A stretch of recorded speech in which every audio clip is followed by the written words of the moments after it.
Welcome to the Glideware installation video. Before we begin, you'll need the following tools: power drill with a number 2 Phillips bit and a 3/32 inch bit, a number 2 Phillips head screwdriver, bubble level, tape measure, and a pencil. In your box, you'll find the following parts. A 4-inch wide, non-soft close unit contains a Glideware unit, mounting bracket, adjustable hooks, and a screw pack with 1 1/4 inch screws.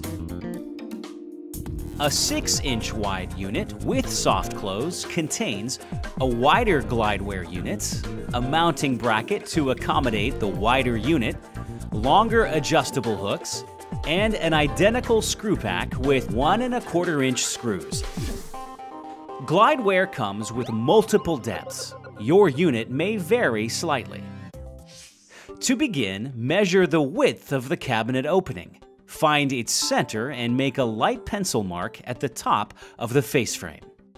Next, start from the cabinet floor behind the face frame and measure to the bottom edge of the upper face frame. Transfer that dimension to the back wall. From that point, measure 2 1/4 inches down and mark.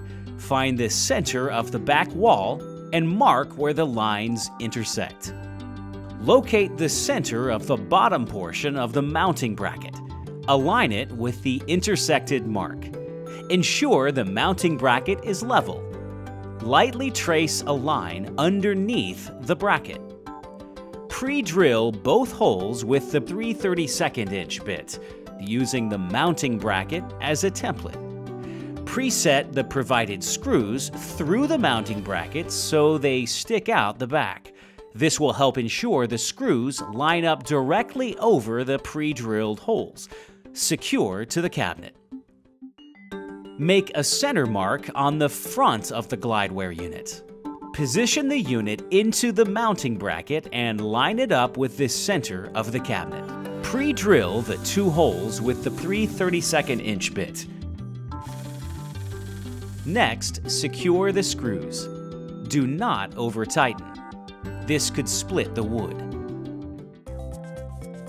Set your hooks through the top of the unit. Each hook can be positioned to face multiple directions. Your installation is now complete. Enjoy your product for years to come.